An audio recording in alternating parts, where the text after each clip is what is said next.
I was gonna start off by asking you guys what is like one of the more annoying or labor-intensive procedures a spirit might have asked you to do to complete a ritual. Like not just to like make it finished, right? Like complete it for a client or for yourself or whatever like that, but just like to get things started or to get things moving.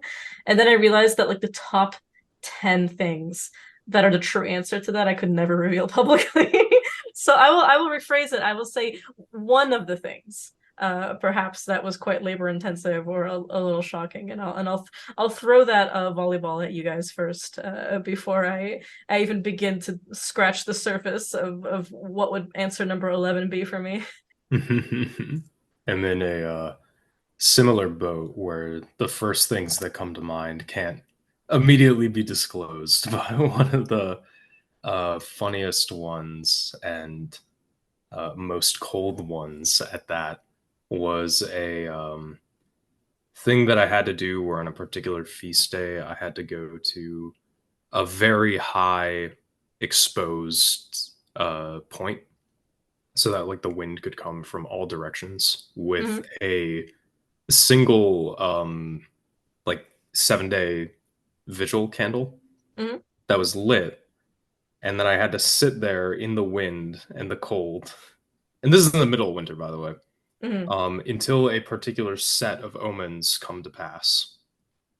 And getting snowed on for 13, 14 hours later, having to keep this candle lit in the snow and cold and wind and rain and all that bullshit was Well, did it very. go out? What's that? Did it go out? Like, was it going out frequently?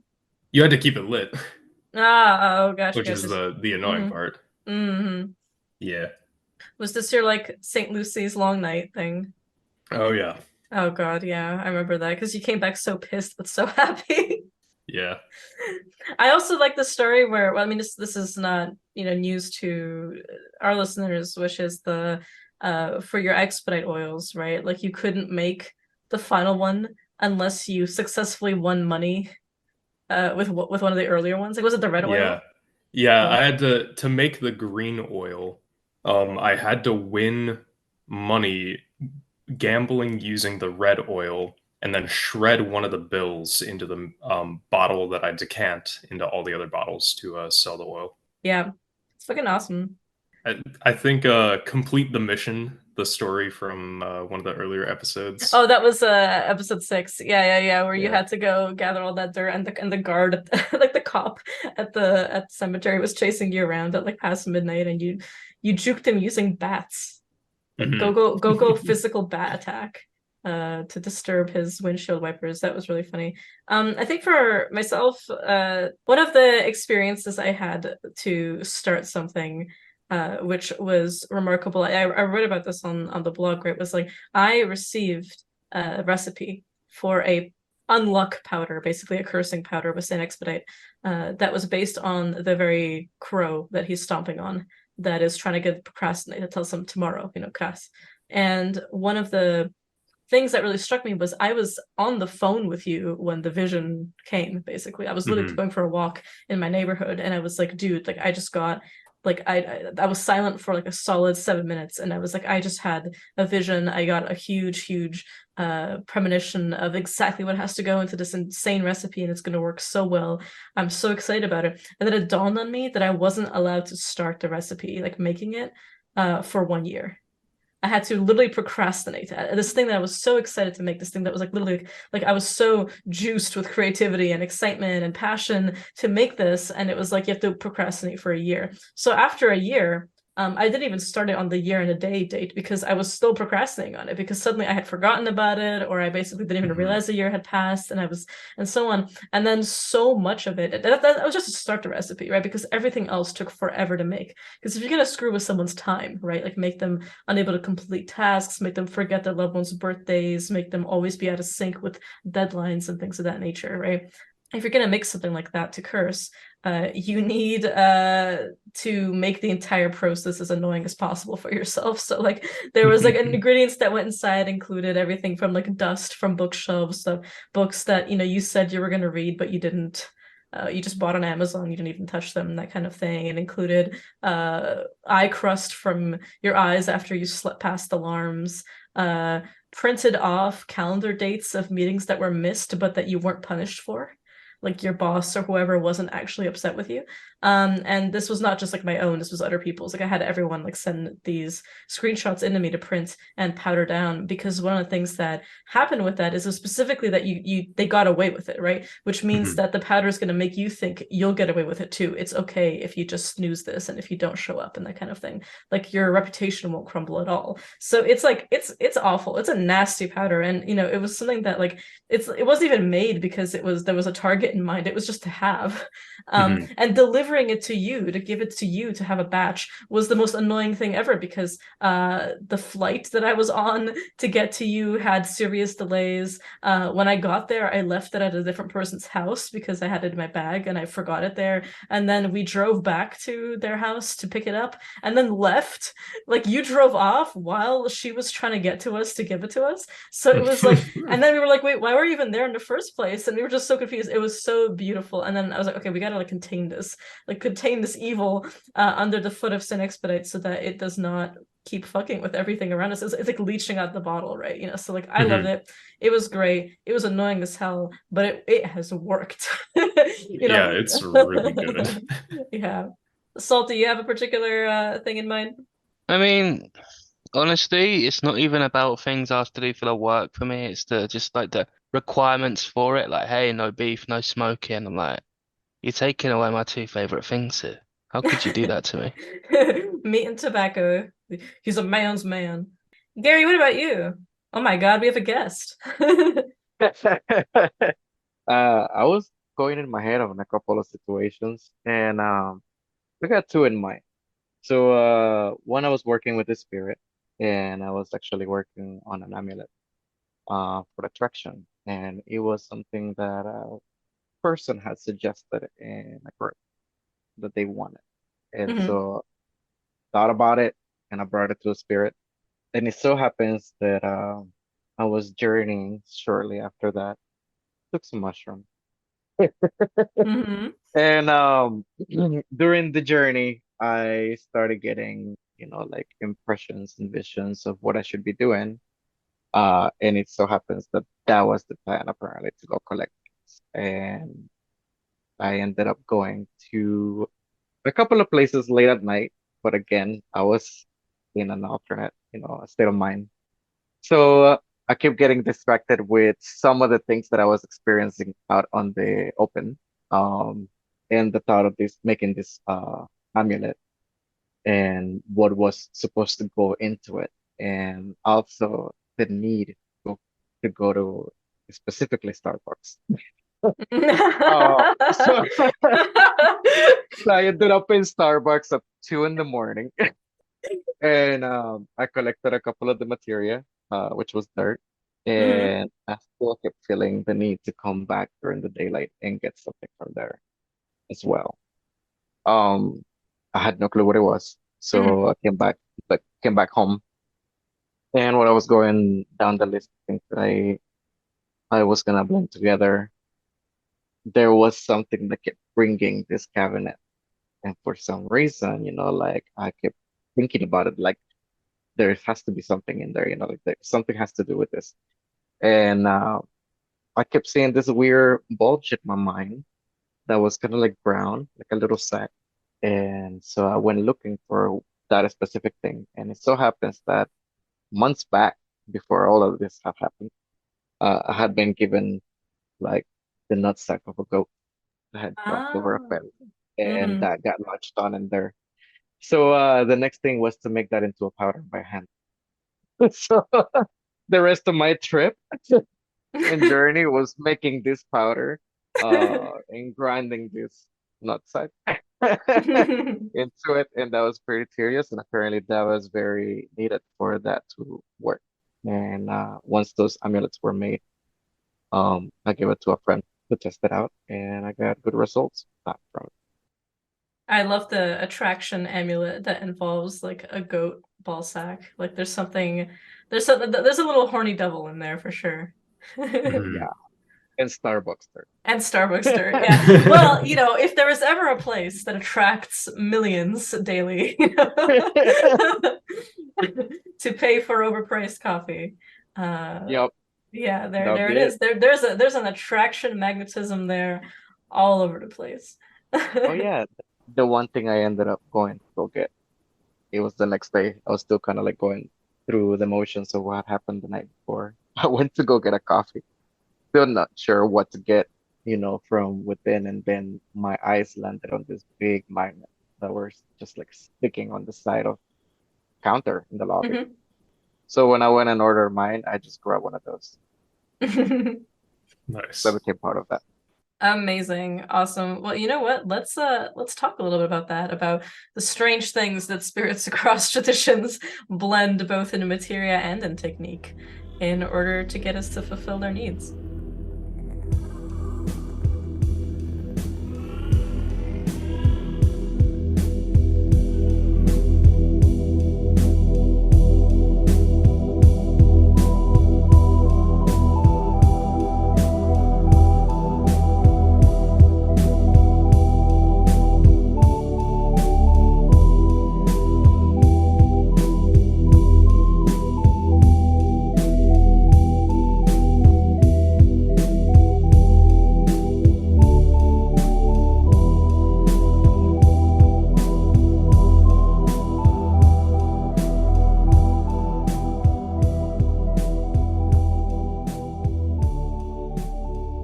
Be not alarmed at the frightful howls which you may hear. It's Svinga, Salt, and a Barang key, which, I don't know if you want to explain what that is.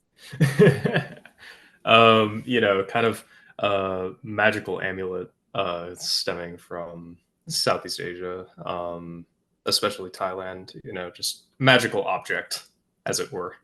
Amazing. Like, well, there you have it, because our first and very special honored guest is the one and the only Gary Noriyuki, who is here with us to talk a lot about not just like Thai amulets, and he's a craftsman of them himself, but also just the various different traditions and the ways that all of us really have mentioned before on the show that we balance a great many licenses and permissions and initiations in various systems. And like we get questions from in our Q&A and our Patreon all the time about like, what does it mean to remotely work with all these things? Like, how do you have a time? How do you have the real estate in your house for shrines?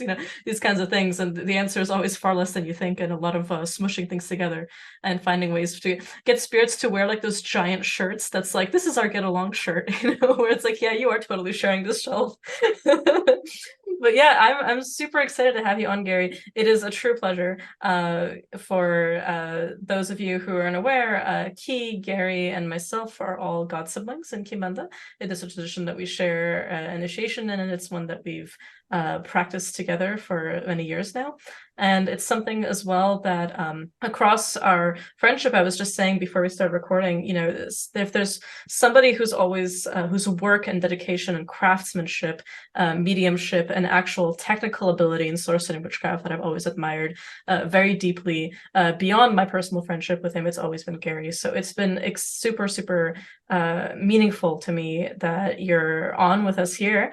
Our idea with this podcast was never to do necessarily interviews, but more to just like chat with people. Our theme is always like folklore as well as sorcery and practical advice. So something that's really exciting for me is just to actually have a kind of casual conversation about the fact that we're all balancing so many different traditions and initiations, and what does that mean to learn in traditional systems, and also to learn directly from spirits when they send you on weird missions, which includes powdering goat balls and also getting dirt from Starbucks, and making a really awesome fucking talisman or amulet from all of it. So thank you so much for being on with us.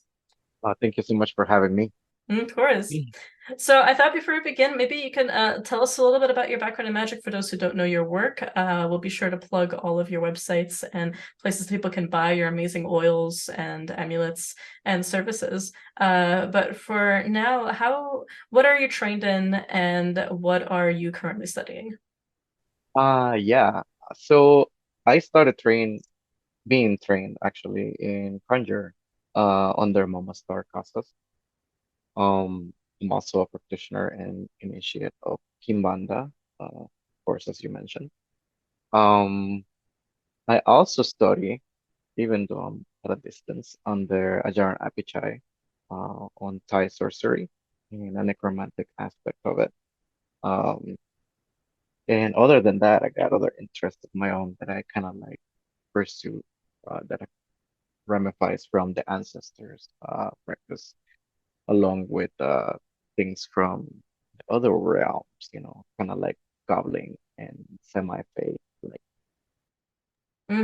I Star Cassis's books on Conjure are some of the most illuminating, I would say, that I've ever seen written because they're just pure technique. Like one of the things that I always admired about her work, and Key and I actually poured over them a while back when this was a few years ago, but I basically ordered everything on her website, like all her Hmm. books, and like Key came over, he was visiting me, and we just read all of them, and we were just like, this is amazing. Like it's just such like it's just technique, right? It's just like how to do things. There's no fluff, there's no padding. It's just and she gives like excellent explanations and reasons for like why you would choose this particular thing. Why would you live in this particular route for this reason as opposed to another one? Why would you use this kind of container spell versus another, and so on. So yeah, it's really awesome that you studied under her because everyone I've ever met who has had experiences with her has been like she is the real deal. yeah, definitely. hmm it's interesting. I before you even I think before we even really like I mean we knew each other but we hadn't like full like we've met in person but we hadn't like really become friends. Like even before then, I actually purchased a few amulets from Ajahn Pichai. Like I have a Lukrok from him that's like an animal Lukrok. It's like a rabbit fetus. I have a Hun Payun from him. And I also have a Lukom from him that includes materia from a monk that was struck by lightning.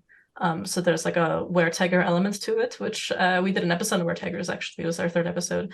Um, and that's so I've much admired Apichai's technique and his work. And while I'm not a disciple of Thai sorcery in any regard, I do own some amulets and I do work with those spirits in the capacity that I'm able to. And I recite their kathas and make their offerings of grenadine syrup and water and incense and so on.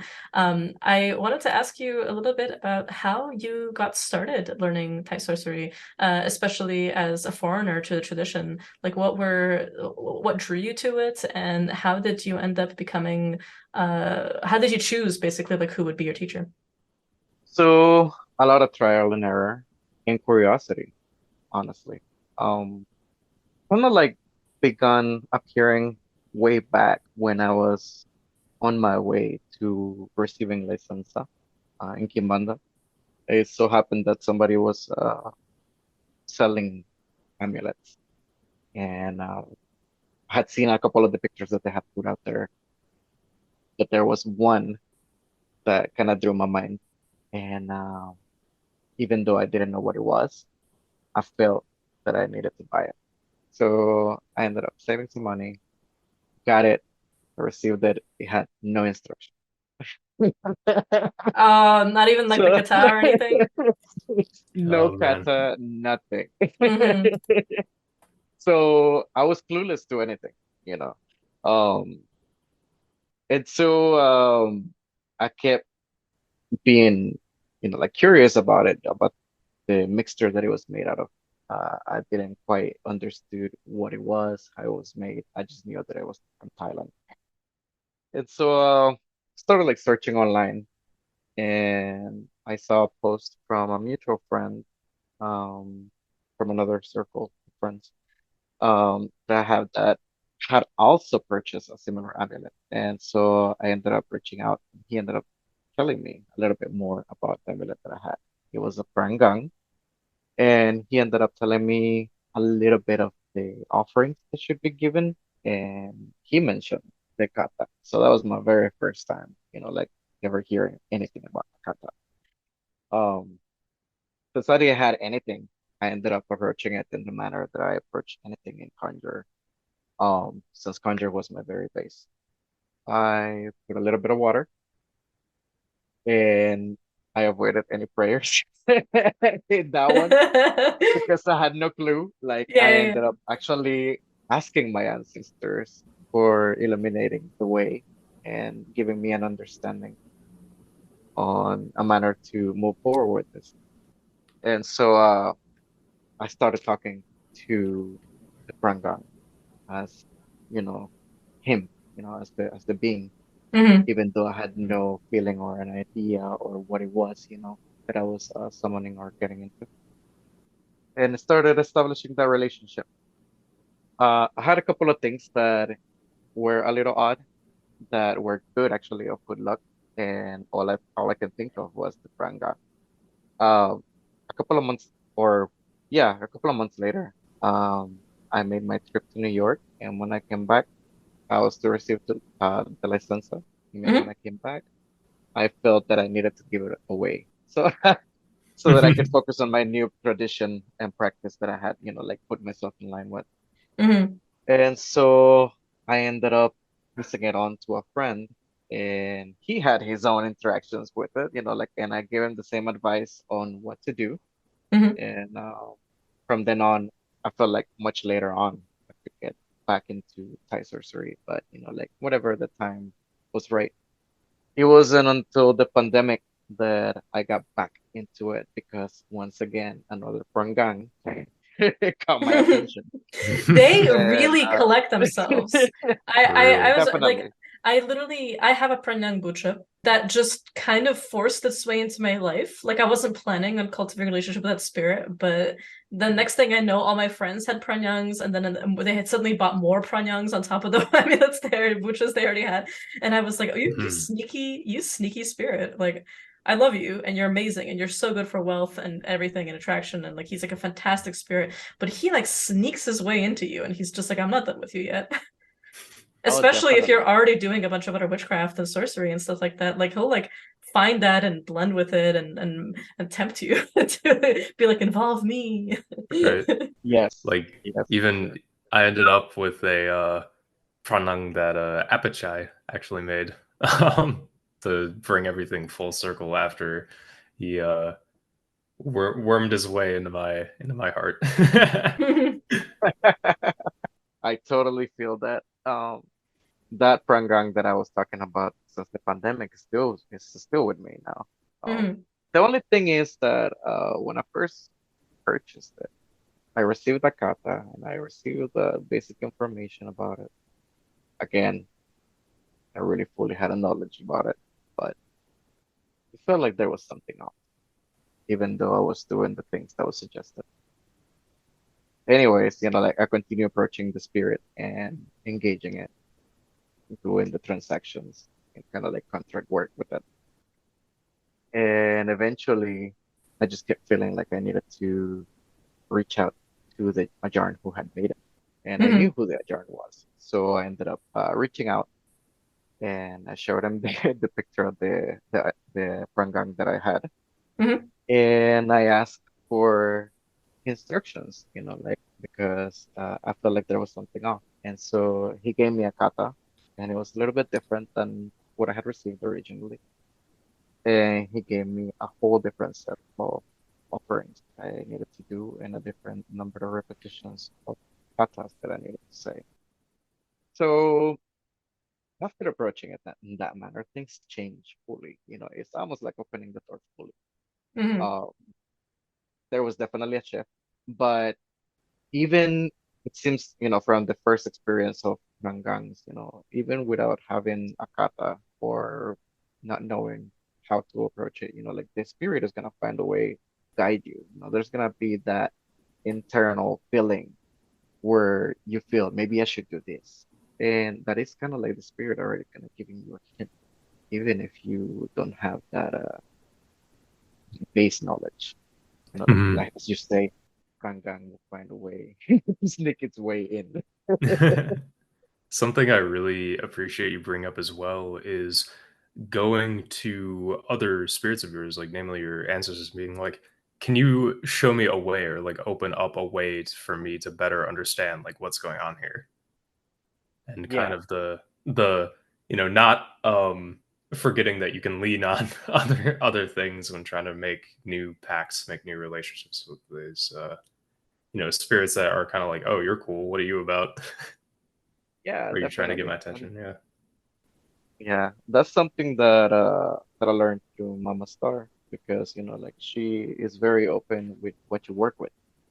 But from the get-go, she was the one to tell me as well, you can call on God the Father, God the Son, God the Holy Spirit. You can call on your ancestors, and then you can call on whoever you wanna work. So kept those 3 points as the base, and whatever I had like no knowledge of anything, like I kind of like take those in mind and put it to practice because that was my base with my ancestors. And then after that, like I ended up in Kinbanda. And then now it's our sorcery, Thai Yeah. sorcery and stuff. Amen.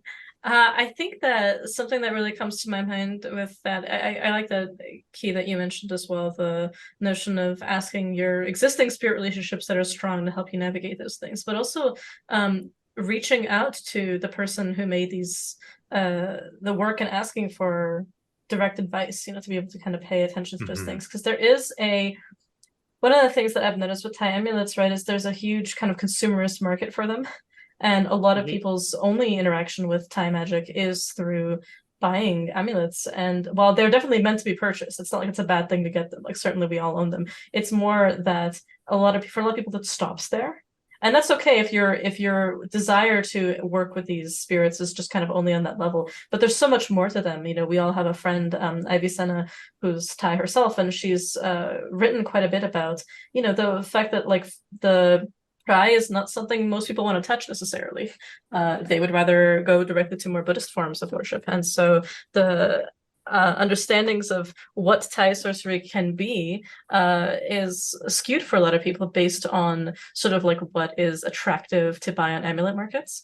And there's a lot of cultural heritage, obviously, that underlies the very techniques and the very understandings of the ways that these spirits are approached. And so one thing that I really admire about your approach is, not only are you studying Thai language, but you're also apprenticing under an Ajarn who is able to correct a lot of these preconceived notions and actually like give you much greater insight. That's one of those things as well, because you've approached multiple teachers over time and collaborated with some of them for projects as well. And that's something that really fascinates me too, is like you found people who are genuinely interested in blending traditions, right? And like find like you have a conjure approach for something and they have their own necromantic approach to something, and they see the commonalities and then they work together with you, and you make something, you send it to them, they case it, they send it back to you, there's blessings that are said over both. You feed something in your home or in your temple in America, and then you ship it to them, and then they do things over and they ship it to you, and so on.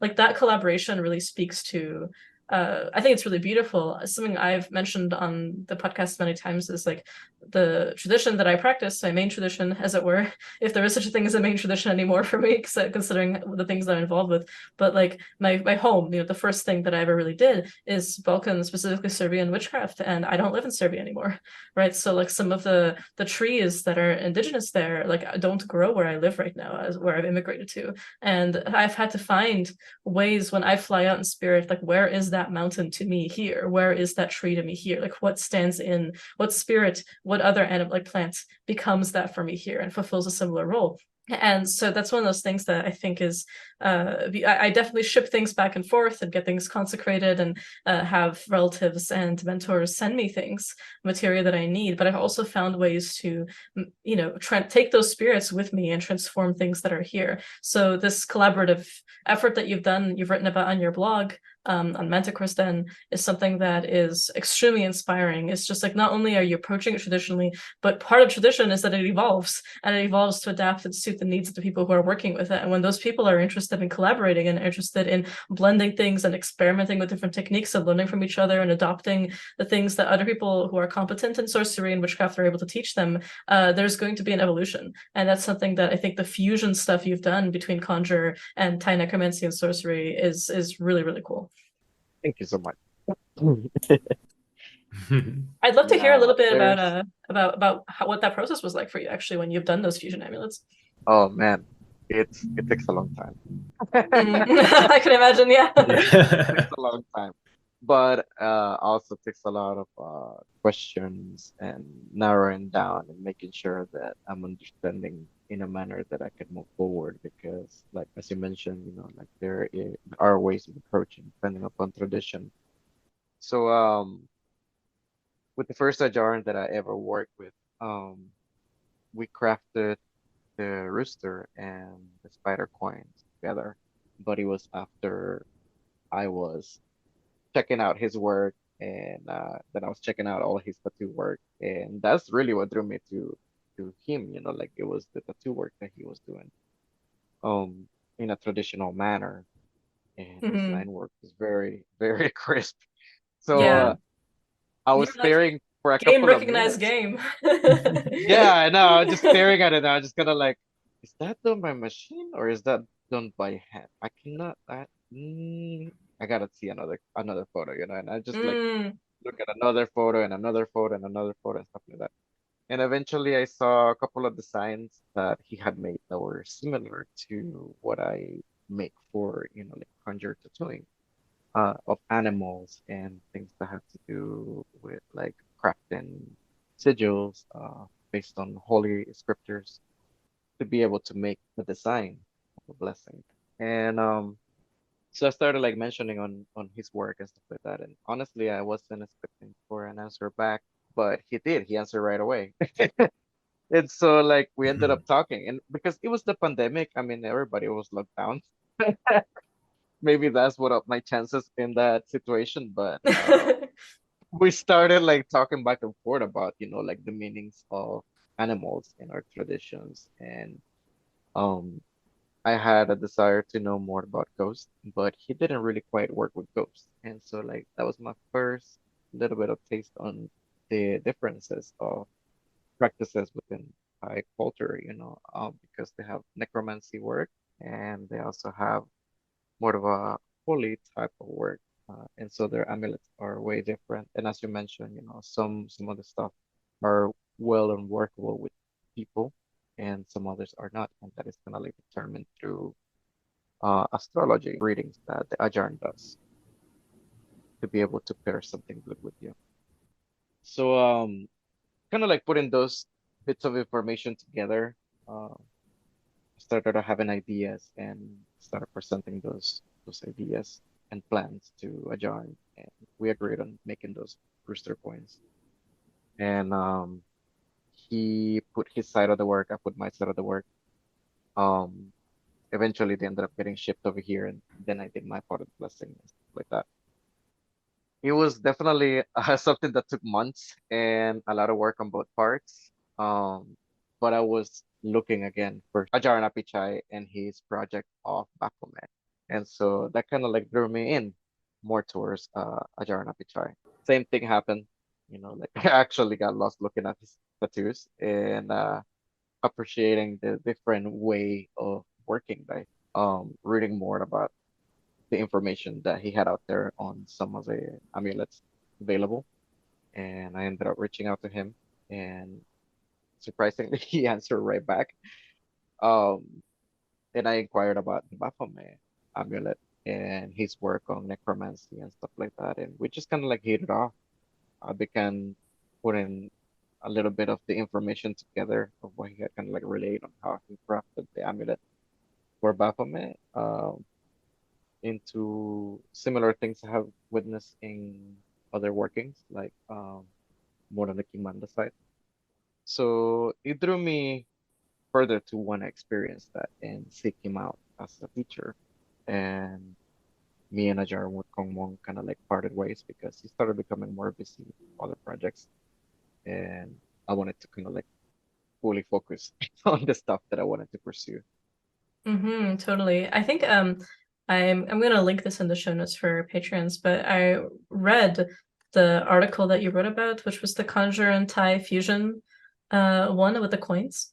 And I Mhm. love the image of Wukonmon at the end with he has the string going from his shrine and all his teachers down to the tiger, down to your logo for Manticore's Den. and then it wraps Oh back yeah. around. Yeah, and it was so cool to see, like, your stuff go all the way there, right? Because it was one of those things of like, as a tattoo artist, right? Like obviously the sacred like tattooing traditions and Sakyant stuff is like obviously something that is like gonna inherently there'll be connection there. Because there's the ability to create sacred workings in people's bodies and ways for them to honor spirits by wearing them, and to be empowered magically through amulets that are essentially permanently worn on the skin, is always going to be a point of attraction, right? But it was so interesting that every single person basically responded instantly to you and was actually really interested in this. And then in time, you found a teacher who is also very necromantic himself, like who doesn't shy away from practices that you're familiar with in Conjure and Kimanda, and who is going to also be able to branch into pry and ghosts and all those other things that sometimes, for some practitioners is just not what they specialize in. Exactly. Yeah. Mhm. Something that has always really inspired me about kind of your approach, not only to magic, but just to kind of the world and reaching out to these people in general, is that you're not afraid to reach out to them in the first place and just ask like, "Hey, what's up? I'm interested in this," and I'm like, "Damn, I respect that." Well, I've had people come up to me and be like, "How did you make a connection with this person?" Like, we were speaking like I've been to conferences and I've like presented under my real name in various places, and it's one of those things where people will be like, "Oh, how'd you learn this technique?" And I will say like, "Well, I cold called this person."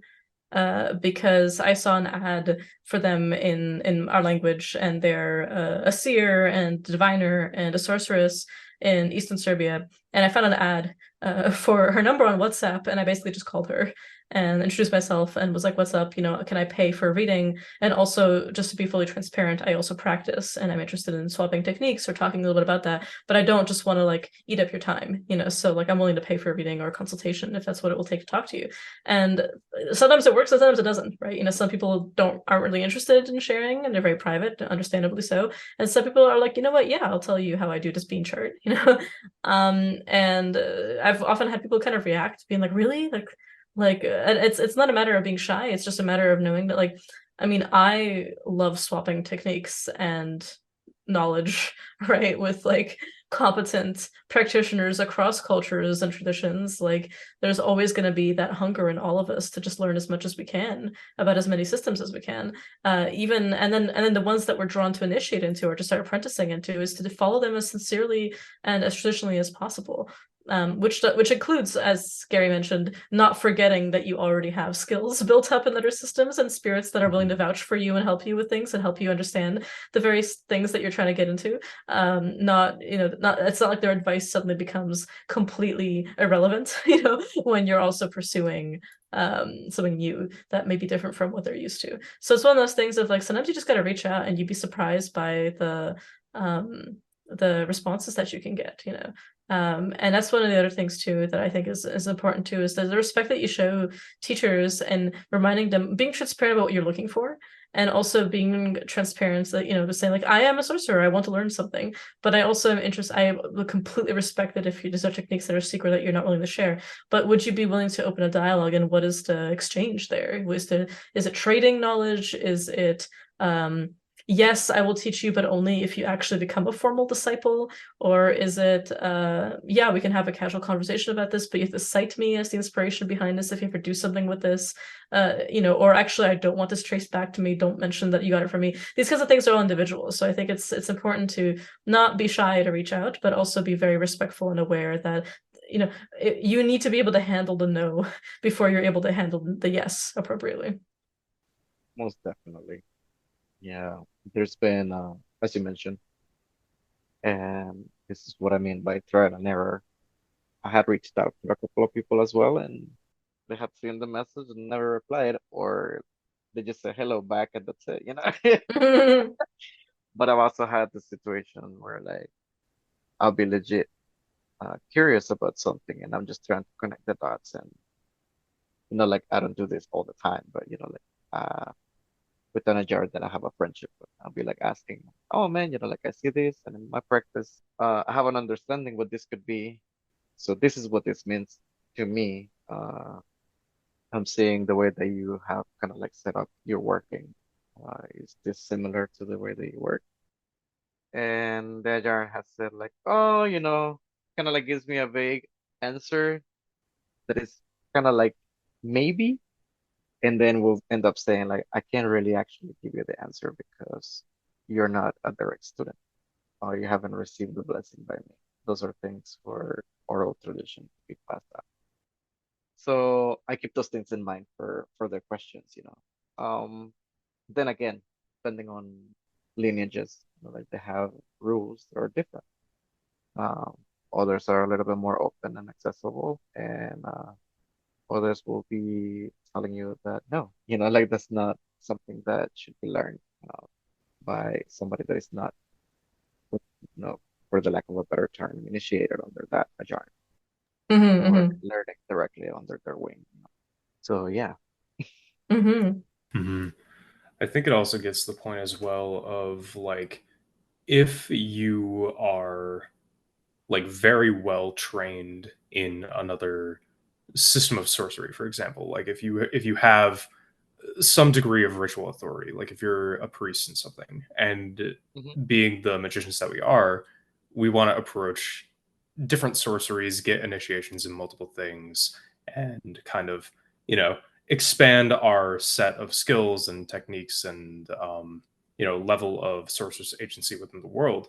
But Yeah. when we approach something else, no matter how, if we roll up with a pedigree of being like, I'm in this, I have this initiation, this thing, in a new system, you're just as the kind of the same as every other novice that approaches it. So you gotta like Yeah. go at it with a degree of respect and be like, okay, I'm gonna learn this in the way that is, most traditional in this system. I'm gonna like figure out Hmm. what's going on. Yeah. Have you run into many like barriers, I guess, so to speak, like culturally or like in terms of trying to, like trying to understand where something in one tradition might operate one way, but it's the inverse in the other practice, for example? Like, is there anything you've had to deal with there? Hmm. Um, Not necessarily. When I work things, I kind of like work things in layers. So I try to work maybe a day with my ancestors on the one thing we blessed, and maybe another followed set of days with another entity to bless and kind of like empower those things, and then move on from that to whatever other thing I might be mixing. Um, so I kind of like keep it in mind to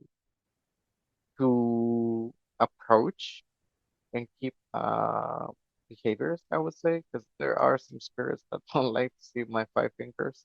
So I have to kind of like pretend that I don't have one.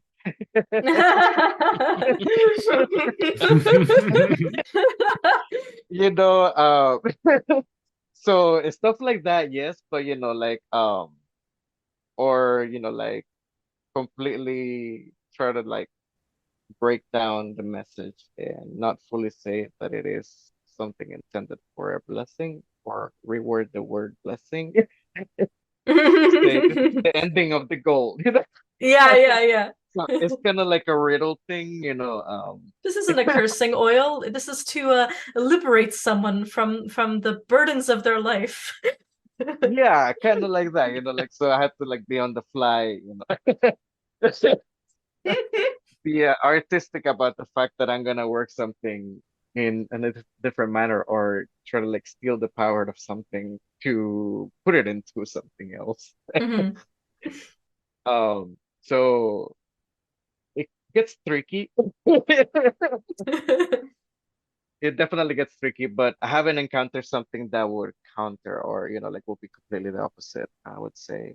I think that there is kind of like a possibility for these two things, and maybe one culture approached it for the other thing, which is kind of funny to find out that herb is similar, but doesn't look quite the same, but is similar to what we might use in our land, Hmm. as far as roots in the wild and stuff like that.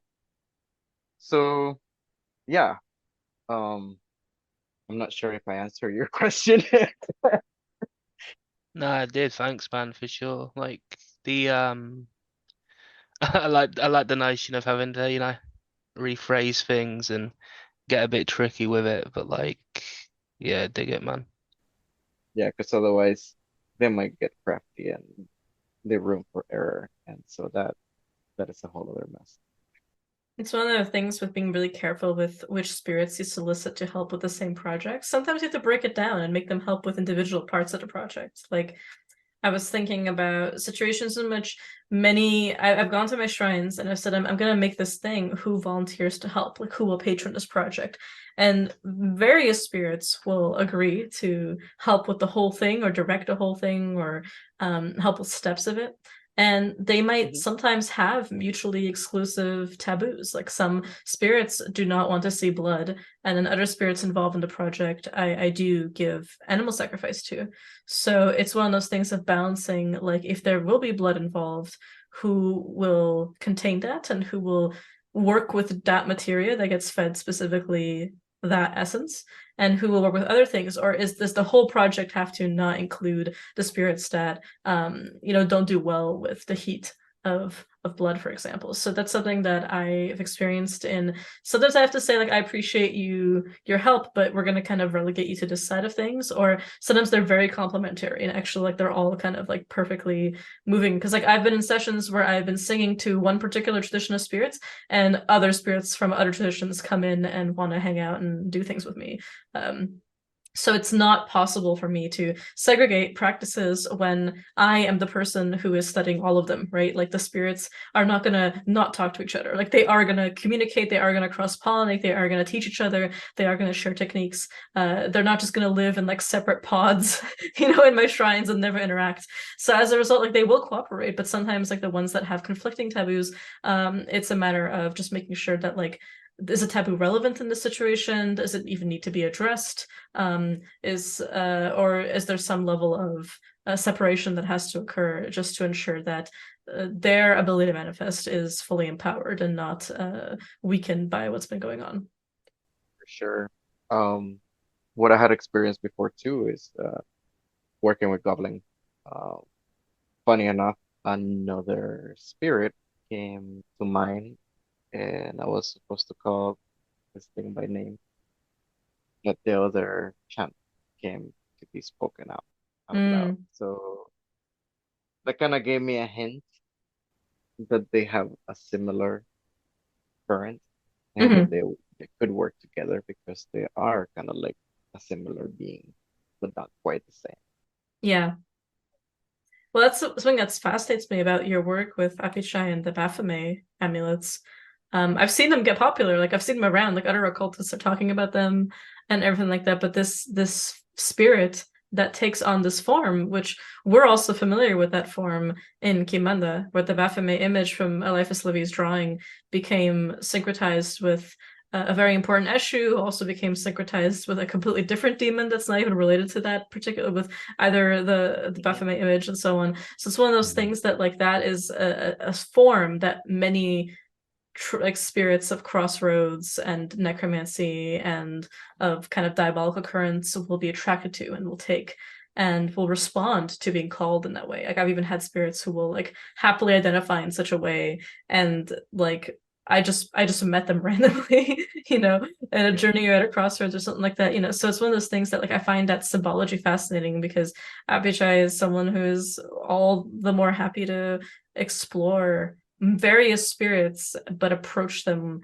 through a traditional Thai context and find ways for them to find homes in being addressed in the system. So yeah, that's super fascinating to me is that you have this practice with the spirit now that like works well with so many different basically every one of the traditions that you practice, to my understanding, is like the spirit has found a home in. for sure, for sure. As I was saying, it was kind of like a similar current. It's almost kind of like trying to tap into a phone line, but from a completely different cell phone. If I could explain it in that manner. Yeah. For sure. Like the phone But number stays the same. right, but completely the thing in there, like it's vivid. and it will show up and manifest and transform in a manner that you could see it or or feel it. I would say that maybe the attraction for similarity of those beings is because of the alchemy, relations of elements within the image of Baphomet, um, and the duality, it's above, so below, the things, that make a whole thing complete, not just one-sided.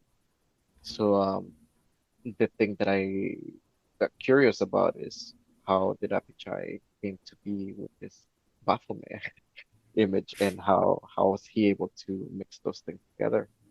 Um, so I asked him in so many talks, he mentioned that there is a demon in Thai culture called Mara, and his demon apparently tempted Buddha, when he was trying to reach enlightenment, nirvana, by sending his daughters to tempt Buddha.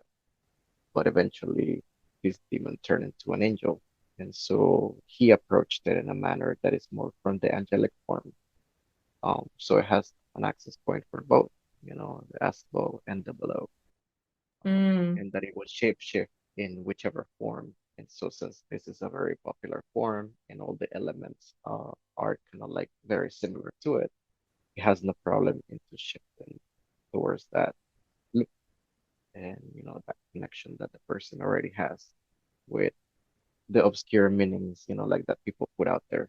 Because, like, of course, you see Baphomet, people already think, oh, they work with the devil. Yeah, You know? yeah, yeah. And so those things are not, they have no problems with, like picking up the, like, yeah, sure, comes the devil. All right, what do you need? Let's Mhm. get to this. Like, because they have no importance for whatever limitations other people might want to put to them based on dogma. Hmm. And a lot of the time, kind of in my own explanations of kind of that alchemical synthesis, you gotta work every side of the angle from time to time, where it's like, the happily identifying in the opposite, or like intentional transgression and taboo is sometimes like the thing that will lead to a greater enlightenment at the end. Like my mind is immediately drawn to kind of like um sadhus who will like violate cultural taboos very intentionally to destroy kind of the duality of it, but in that duality they kind of find the enlightenment, if you will, or in that synthesis they kind of find the enlightenment. Mhm. So it's like I don't know, it's very appealing, it's a very beautiful approach. Yes. Absolutely.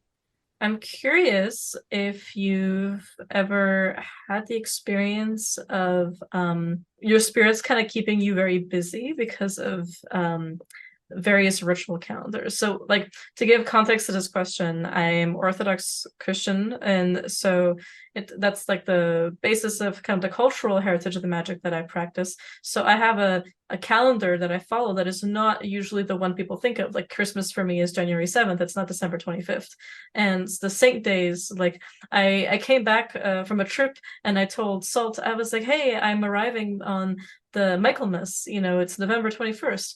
And he just kind of looked at me and he's like, it's not Michaelmas. And then it clicked for him. He was like, oh, that's what you mean. It's like on your calendar. Yeah, yeah.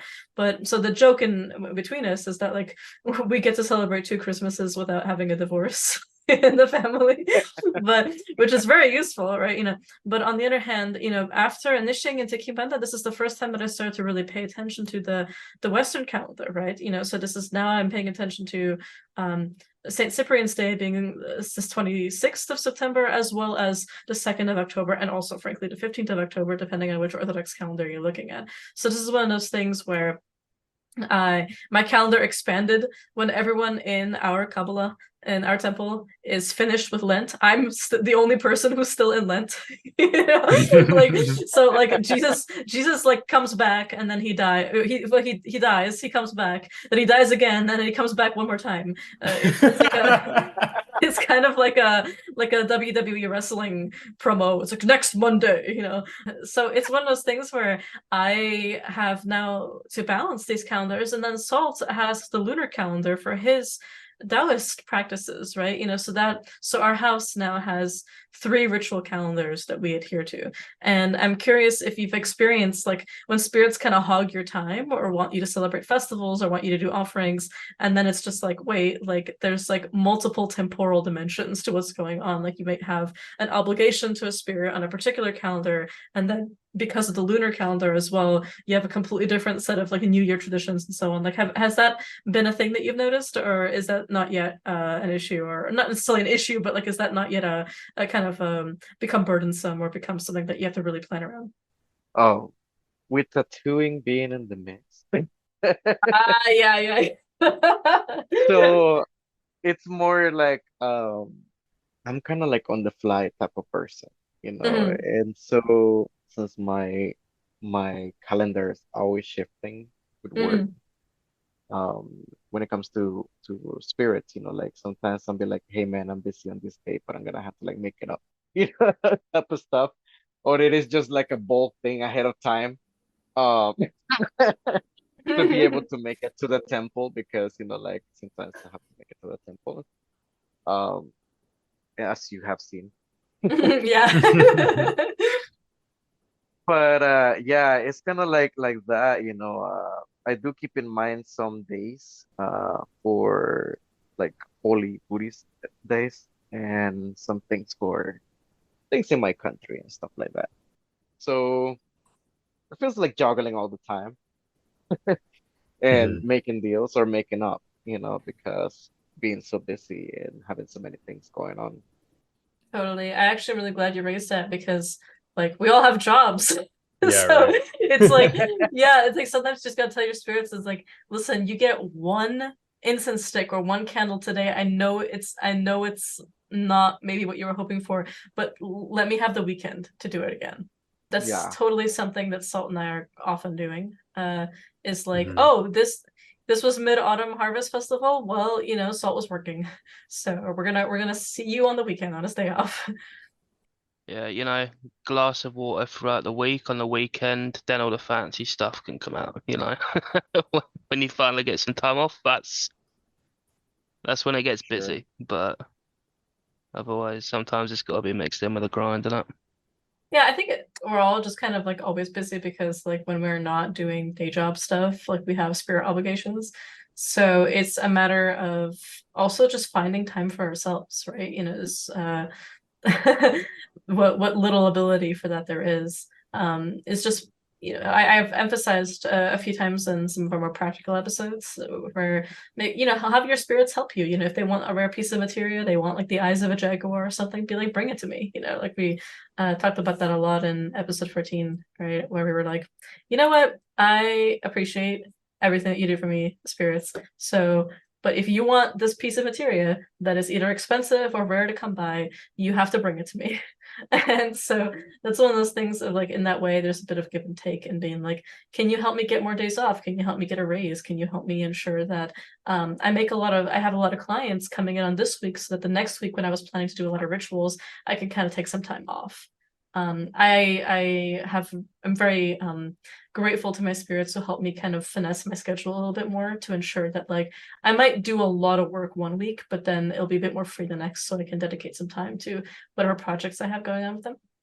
Mhm. Nothing like asking them, hey, I have to sleep. If I get called by dispatch at 3 in the morning, I can't sleep. Please make sure that doesn't happen so I can feed you before I go. Yeah, for real.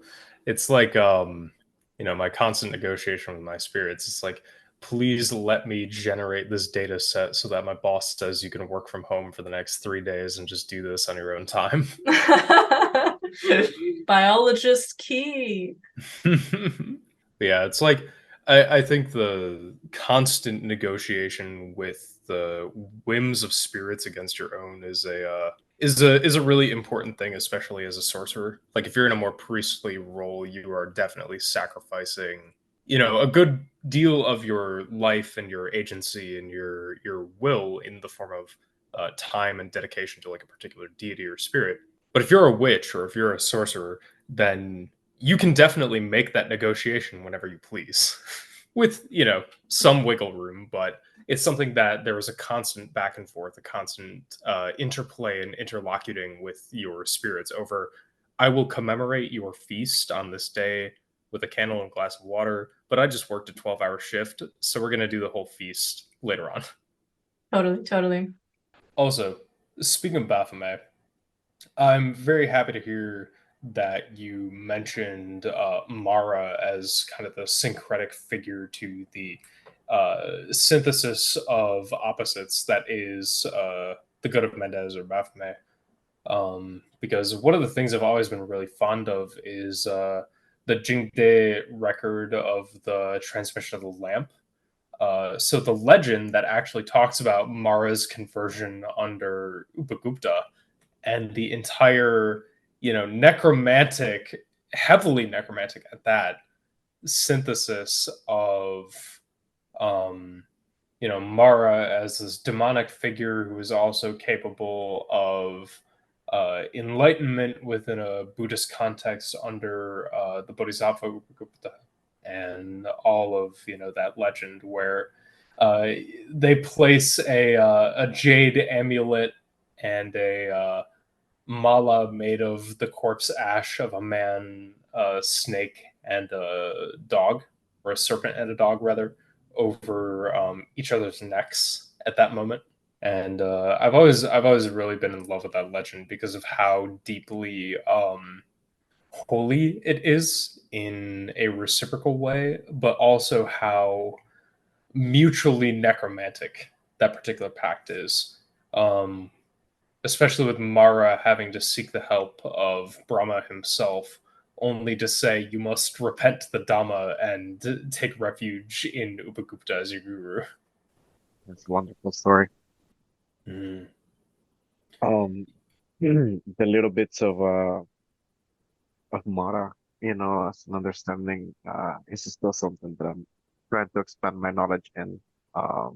And I was more exploring my end with Baphomet on other ways of working with kind of like the two realms, the heavenly and the Catholic, For sure. the things that are underground and stuff like that. But as of the practice continued to grow, with it, and start seeing the connections, yet still keeping those things kind of like apart or in line. It does lead me to seek further into tradition of what Mara really is, and further on the lores and stories that it have and symbolisms, just to become even more familiar, with that side of the craftsmanship of the amulet. Yeah, for sure. It's a very beautiful relationship to cultivate. Like the Hmm. I was saying earlier that like the image of Baphomet is perfectly suited as a synthesis between the masculine and feminine, as is expounded upon by Live himself on like a alchemical shrine that I maintain next to the various teachers that I have in that art, both living and dead and long dead.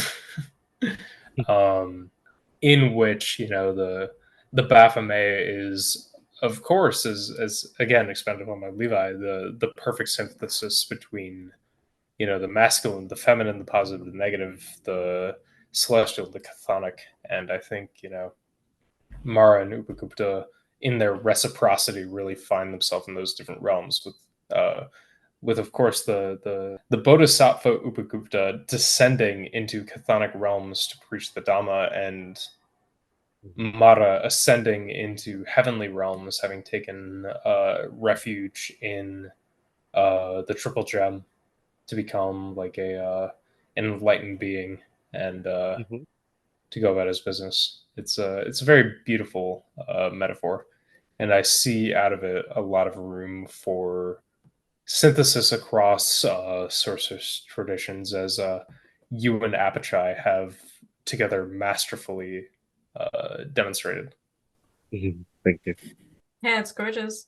Something I've been thinking about with this, like the notion of synthesis, right, is kind of like what we've talked about this a lot. This is a recurring theme that we've explored on the podcast, is like what it means to kind of immigrate, as it were, to a different cultural perspective in magic. And for us, that obviously, and as well as for you, involves learning languages. It involves kind of understanding the cultural context behind certain religious symbologies and motifs.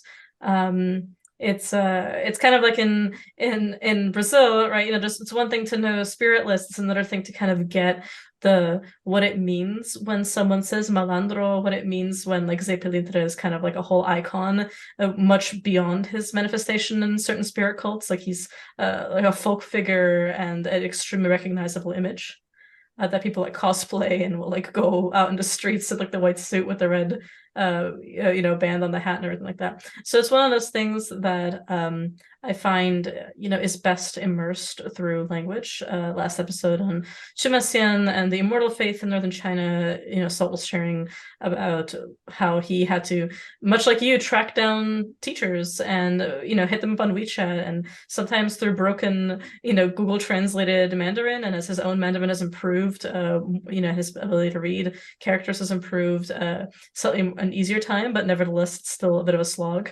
And then with us learning Portuguese and learning other languages and so on, it's something that is a consistent kind of negotiation of boundaries, and even when you have a teacher, is communicating with them. It's one thing when they speak English, it's another thing when they prefer to speak a different language, right? To actually explain the concept a bit more thoroughly, right? So I was kind of curious as to what your experiences have been in learning under Epichai, and in also kind of bridging your understandings of these things. As you mentioned with Baphomet, like you're trying to understand the modern legend more. What's it been like, actually, the actual process of accumulation of this knowledge and of apprenticing? Oh man. So my phone is full of notes. Um Yes, the Notes app of power. yeah, Dude, and I have so many recipes saved to the Notes app, or like, hey, I did a Fermeza, or I did a session, or I did a spiritist consultation with everything that I got going on in my mhm, life. And the Notes app is full of all of these. Where I'm like, yeah. I'm just writing shit down. I'm drawing spirit seals that I channel. I'm drawing like a bunch of other bullshit. And it's a powerful place to be, this magician. Yeah. So I make notes and then I take it upon myself to see how how to layer those things. Like sometimes, I have experience or experimented with ways of blending, calling two things at the same time, like conjure, way of working. And also saying the kata, alongside of what I'm trying to do. So I have written kind of like a format that I have shared with a couple of people on conjuring, like the Heavenly Father, but then also conjuring the ancestors. From then on, moving on to saying the refuge kata for Buddha. Um, but keep it in mind, because it said three times, like keep it in mind why you're conjuring them. Or if the first one is specific to Buddha, then the next one would be uh the dead monks, like the ancestors of the lineages, of all the lineages, not just the one that you're trying to study. And the next one will be the nearest dead monks who have destroyed. Or if there is a lineage that you're trying to study, then if you know that there is the most recent dead monk, then that's the one who you're trying to honor. And stuff like that, calling onto this the kata of May, approaching uh different other ways of conjuring May, from more personal sessions. And sometimes, like just straight up just working specifically just with kata and asking if it wants to be blended with another thing, or if it's just gonna be a project that I should work with just one spirit. So there's been a lot of trial and error with things like that. Some of that, like I have, like seek the help of Ajahn Apichai by kind of like arranging a ritual and explaining to him what my goal in mind is and showing from my understanding of what I have learned how to go about it and see what his opinion is about it. If he gives me something, like that is not solid, then I have a clue that there's something off. So I go back and take it back again to redesign it. Um, Mm-hmm. when we kind of like agree on what we're both seeing, and I have asked the spirit as well, whatever spirit I might be working with, then I start moving forward. But yeah, it's kind of like those things, kind of like consulting not only with the teacher, um, consulting with myself, as well, but also consulting with spirits to make sure that my understanding of what I'm seeing in my mind is right. Mm-hmm. I love that interplay, right? It's like something that I've really appreciated in, like, for example, in Espiritismo Criollo, in like misas that I've been to, where the head medium is especially very well cultivated and trained. Is like they will also defer to other people. They will share, like, I'm seeing this, like, who else is seeing this? Is this what do you guys think? Is it accurate? Like, you don't expect that kind of humility sometimes, like in some of these settings, but like, so probably like the most competent people I've noticed are those that are always checking in with each other, not because they're insecure or uncertain about what they're seeing, but because they know that you will see something that will be filtered through your spirits and your understandings, and it's good to collaborate on these things. So I love that the two of you will go back and forth and confirm things and check with divination, check with your spirits, and he'll let you know what the traditional method is, and then what you're seeing that can be added in, or like what maybe we should just completely go along with what you do. Even just the ways that you've collaborated on certain projects that you told me about personally. Like, it just goes to show there's a love of magic itself. There's a love of sorcery, and this, and knowing that none of us are above anything that the spirits might ask us to do. It's that kind of like just love of exploring and understanding these things and trying our best to experiment with it, and see where the limits of things can stretch. I think that is just absolutely amazing. I think Salt, you've told me a few times about like different necromantic traditions coming out of China as well that have some influence from Thailand, or also have influenced Thai practices themselves. I think some of the stuff that I think Gary shared is maybe making me think about a few of those things that you've shared. Yeah, I mean, I'm not too familiar with it, but Yin Shan in particular is kind of known for a lot of the necromantic work and a lot of the more. It's a tricky situation in China. I don't know how it is in Thailand, Gary. But there's a lot of like contests between, hey, this is orthodox, this is folk, like, and then there's actual oppression of these groups by each other. Well, no, there's oppression of folk by orthodox, I should say. Um, but like, so I don't know if it's the same in Thailand or if these are more accept. I think it's quite substantially more acceptable there, maybe. But at least in the particular context here, that's actually something I was kind of wondering about there. Like, what is the situation about that in China, I guess? So, from my understanding, because I haven't been to Thailand, I wouldn't be able to say. But from what I've talked with our mutual friend, she has mentioned on talks that people don't really like are like really up to like, oh, let's go do spirit work and stuff like that, like, or let me grab the salmon and then go on about it, stuff like that. Some people might not really want things to do with that, like, but there is, like some of that mixture of both, Mm. magic and folk tradition. Um, from what I've seen growing up in my home country, I see the similarities of like how it could be.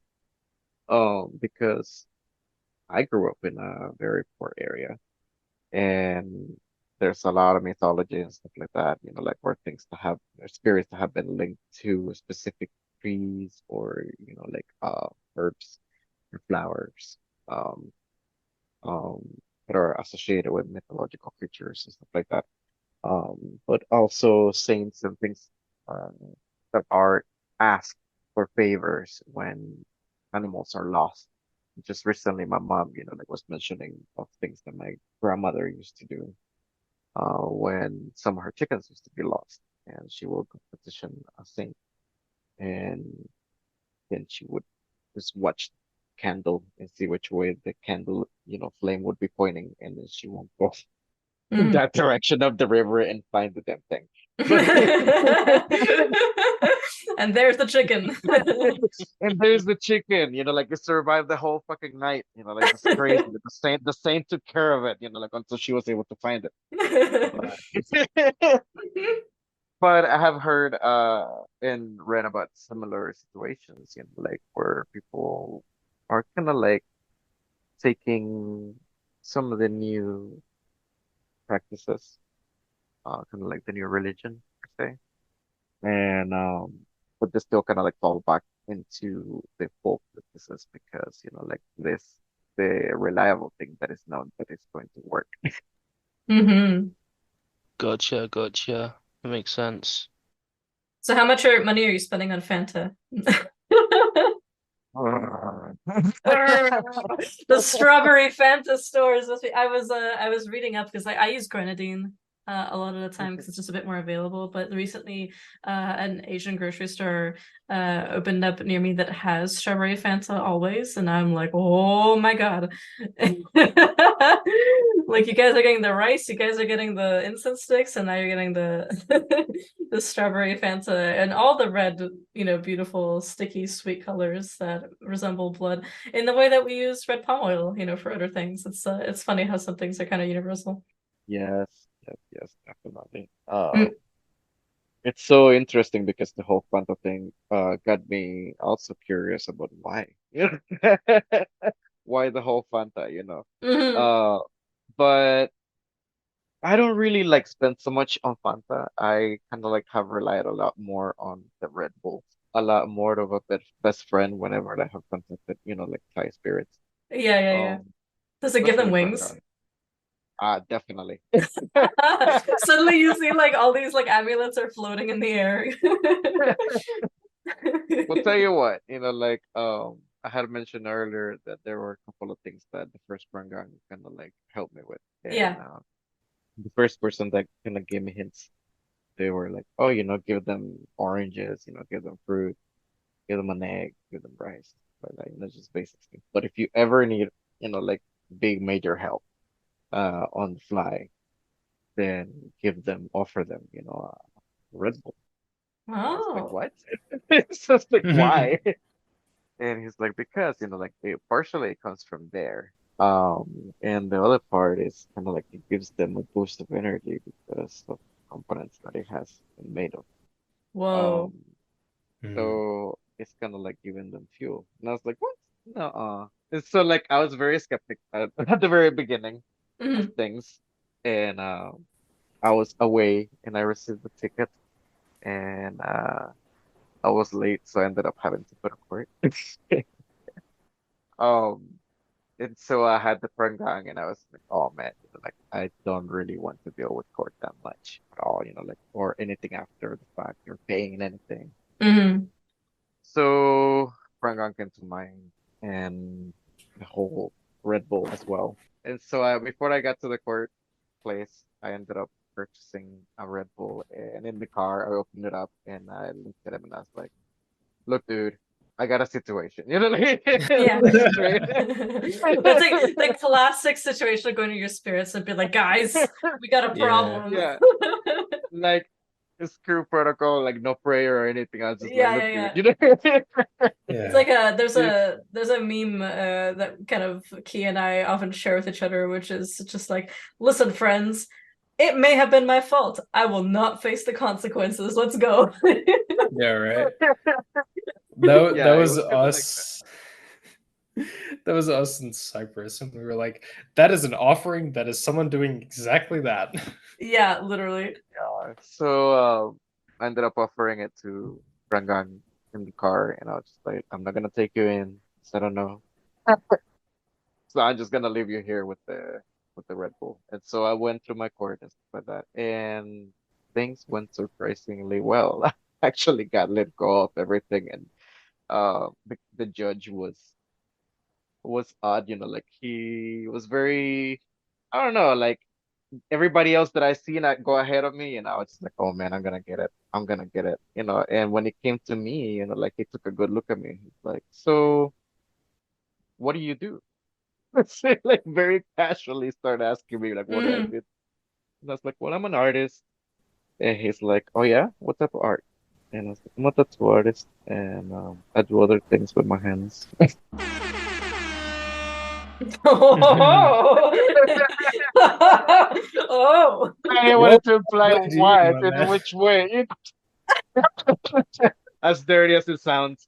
Nah, make it sound dirty. I fuck with that. He's like, I approve. Slams fist on table. I do. I'm literally slamming my fist on the table. I'm mute over here. I'm like, So fuck yes, dude. no, he stopped looking at all his paperwork and started paying attention at my arms, like it was like he was studying me for a hot second. And so I started telling him, like, so I paint, and I do all this stuff, and I was in New York actually for an art project. And so I came back and whoops, like I forgot.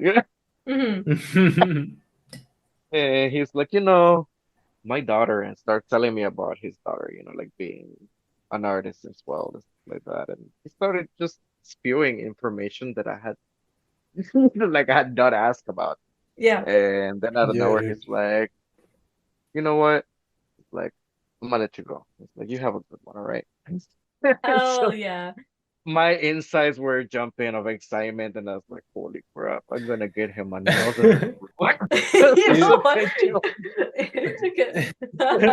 You know that feel when you're in court and the judge is like, I'm gonna let you off the warning. Never see me again, but like go do you. And you're like, yeah, dude. Yes, sir. See ya. It's like, I Yeah. and the first thing you did, the first sentient thought you had was Red Bull, another one. Another one. And another one. I was chatting with a friend recently who's from Thailand, and she was very generous and brought back a few amulets with her for me when she last visited family. And we were chatting a little bit about, my interests in it and her own experiences with it and the temple that is next to her family's cemetery and so on.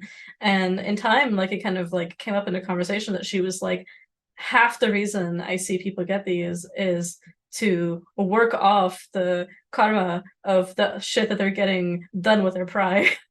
Because they're going gambling and they come in, and she was giving me this funny description of people who come in kind of like armored up with like various like chain necklaces full of these things, and they go to a casino and they gamble and stuff like that, and they come back and then they work off and generate meta in other ways and so on. So there's a left and a right hand for everything. And that's something that I find, I guess with the Baphomet stuff in general, just because like we keep coming back to it, is like I love that about that spirit and the way that Apiche does it and the way that you've kind of experienced it as well, Gary. It's just like the balance of those things without seeing them as inherently disconnected. Like the desire to have results, like a happy life and to get what you want using sorcery is not that divorce after all from theurgical or mystical desires of union with spirits. Yeah. Yeah, definitely. Mm-hmm. Well, there you have it. I think that might essentially be it. I think we've covered a lot of area, and I'm so grateful that you're sharing your wisdom and your practices, and I'm sure you've inspired everyone listening to be bold, get out there, seek the practices and traditions that you want to learn their languages, seek out teachers, be humble, be patient, be kind, be compassionate, but be ambitious.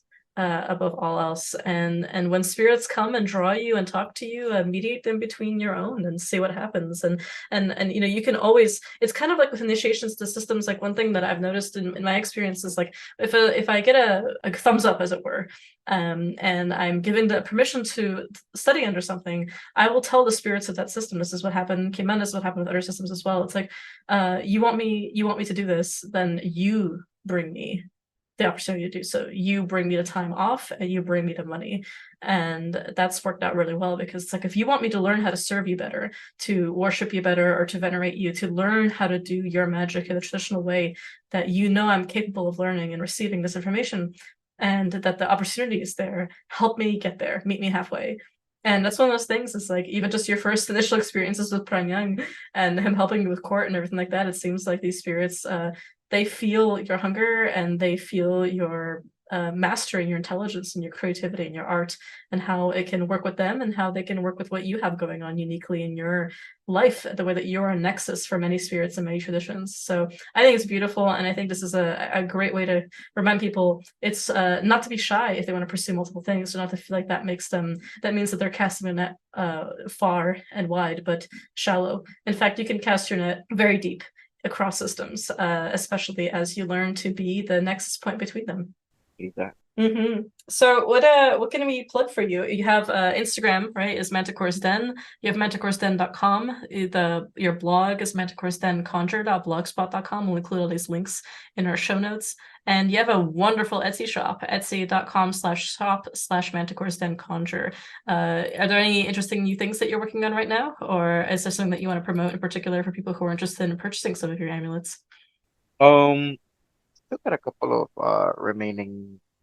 I think there's Kumpayong and a couple of Kumpaen, which Ajarn Apichai lineage is of the Kumpaen lineage.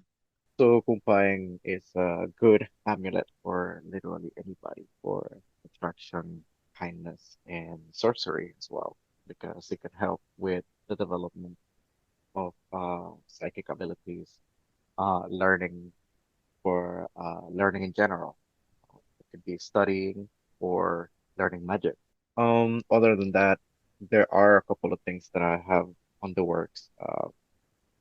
There's a set of recruits that I have been working in conjure and high sorcery as well. Type of work.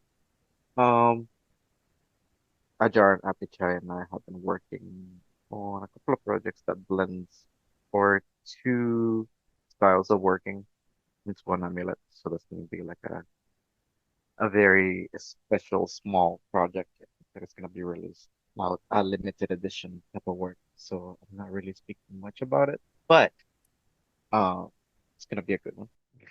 Hell yeah.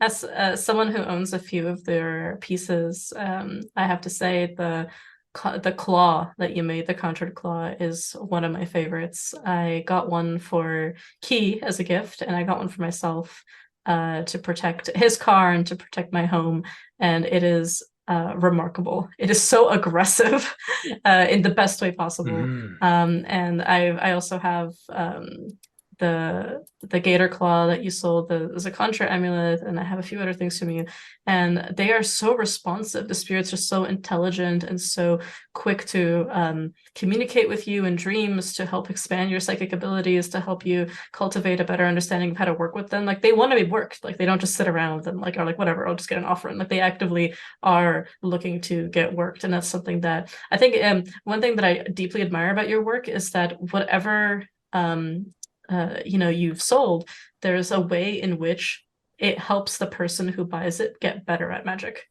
like, because the spirits are so involved in that process. So it inspires them to keep working with them and to be creative with them and to talk to them directly and learn those methods with them. So it's one of those things that like I've tried to take into the stuff that I've sold on my website that I have with Salt and Key is amulets and spirits and oils and talismans that actively work with the recipient and kind of foster greater abilities in them beyond just what the amulet itself is for. Yes, that's awesome. Yeah, we were even, you and I were talking about this the other day of like how has the claw been? I'm like, it's fantastic, dude. Like, it's been in my life being like, what magic are you working on? What are you doing? What's good? What's popping?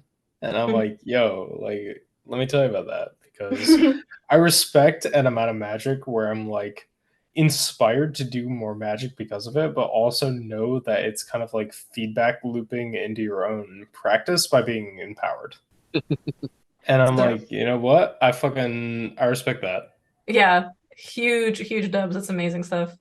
So yeah, everyone, please check out Gary's store, Manticore's Den and Manticore's Den Conjure. You will not be disappointed. And keep an eye out on his blog and on his Instagram and his Etsy for new things coming, some limited edition stuff. And for us, thank you so much. Please check out our Patreon, patreon.com/The Frightful Howls, and check out our Twitter, twitter.com/Frightful Howls. You can always check out our Q&A. It's our bonus episodes that come out every month. The Almanac from Salt, the show notes, which contain all our links and references and citations, and coming in the new year, a book club by popular request from our patrons. So please, if you would consider, it's $10 a month, and it gets you access to absolutely everything and plenty of exciting new things to come. And of course, if you have a time, really appreciate ratings, reading a review on podcast apps. It does help us wrestle against the demiurge of the algorithm. So leave a 5-star review if you like it. It really means a lot to us, and it helps us a great deal. And thank you to everyone who sent us all their Spotify Wrapped this year, showing that their #1 podcast that was Frightful Howls. It really touched our hearts, and it made even Key shed one single manly tear, and it made Salt shed one single manly tear in the other eye, and together a mystery was born. Seeing the Spotify Wrapped of just how many people were in the #1 slot, let alone the top 5 and top 10, all 3 of us really appreciated that. For sure. Thank you so much.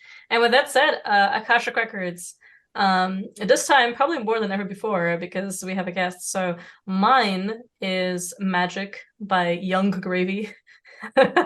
Because if there's ever a merch that I wanted, it was just the line, "I'm casting spells, you taking L's. Shit is fantastic." That is like kind of the fucking mood of this episode, I think. Gary, you gave us some suggestions. I think you're freaky, and I like you a lot. Oh my god, the D Antwoord.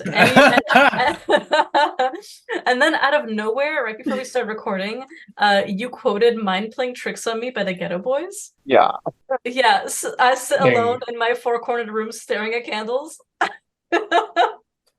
It's like, that's just your life, dude.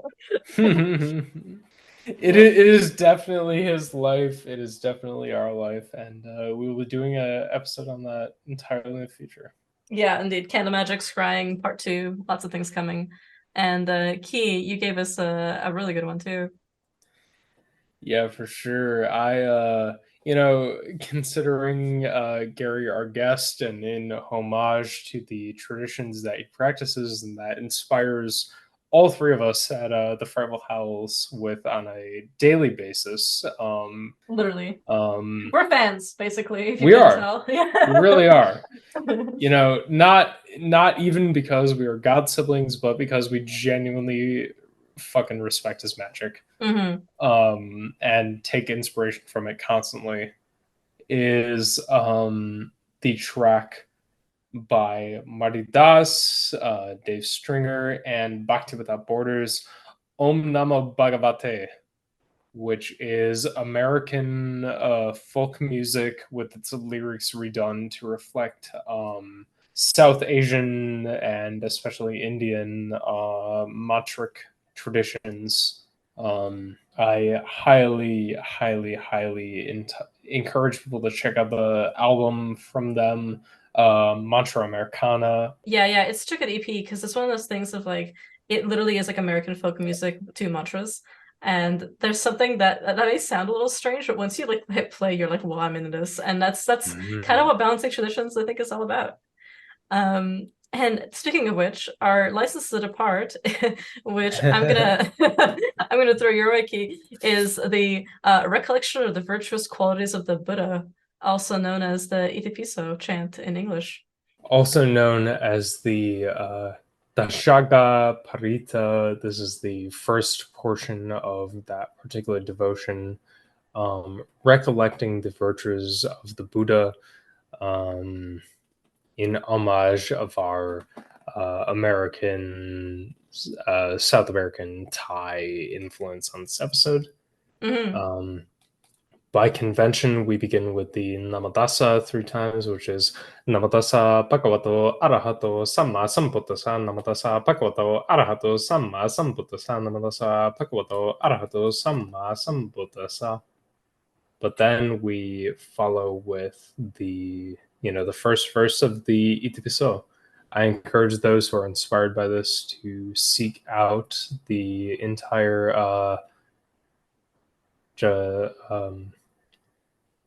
Jajaga Parita, or the Itipiso chant, which is the recollection of the virtuous qualities of the Buddha Dhamma Sangha, the Triple Gem.